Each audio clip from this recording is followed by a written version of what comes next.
नमस्कार दर्शक बंधु मो सिंदूर अधिकार सीरियल आज अध्याय आपण मैंने देखिया पाइबे जेजेमा मुक्ति चिंता करिकी हॉस्पिटल बेड रे पड़ी आउ डॉक्टर को पाखकू घर लोक सबू जेजेमा को लेकिन आसी हॉस्पिटल आउ जेजेमा कर होश फेरुछि।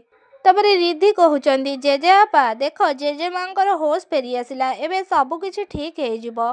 से टाइम रे जेजेमा कहउचंदी मो सुंदरी कुआडे गला से ठीक अछि त मते तांको पाखकू नेकी चल मु तांको देखिबाकू चाहूची। से टाइम रे रिद्धि कहउचंदी जेजेमा को जेजेमा तमे टिके निजुकू संभाळ मुक्तिर एपर्यंत किसी भी खबर मिलेनी समस्ते ताकू बहुत खोजा खोजी कोलुचंती।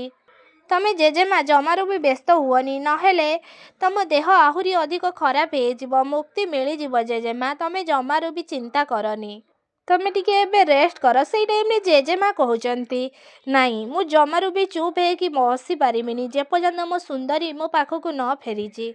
सेपटे मो सुंदरीर किछि खबर मिलुनी मो आदि बाबा बहुत कष्ट रे थिबो आउ मु एठी हॉस्पिटल रे रेस्ट केमिति नै पारिबि रिद्धिना मते भी सेठिकी जिबाको पड़िबो आउ मो आदि बाबा पाखरे मते रहिबाको पड़िबो। चल मु मो सुंदरी पाखकू जिबी मु निश्चित भाବରେ जिबी एमिति कहिकी जेतेबेले से हॉस्पिटल लु जेजेमा आउ जेजेआपा आउ रिद्धि जेतेबेले आसुचंदी से टाइम रे देखुचंदी मंदिर पाखरे रागिणी मुक्तिंग पाई बसिकी दीप जालुछंदी आउ दीप लगेकी भगवान को डाकुछंदी तांको माही को ताको पाखकू जेमिति फेरई देबे भगवान। से टाइम रे जेजेमा कहउचंती रागिणी तू एठी कौन करूछु। से टाइम रे रागिणी कहउचंती जेजेमा तमे चुप हे जाओ मु देवी मां को दीप लगेकी प्रार्थना करूची सी मो माही को मो पाखकू बहुत शीघ्र फेरई देबे तमे पार्टी करनी जेजेमा तमे जदि पार्टी करिबो ताहेले माँ बहुत जोर रागी जिबे। से टाइम रे जेजेमा कहउचंदी रागिणी को रागिणी देख माँ तू निजुको संभाल तू देखिबू देवी माँ सब किछि ठीक करिदेबे आउ आम सुंदरी को आम पाखकू निश्चित भाବରେ फेरई आनिबे।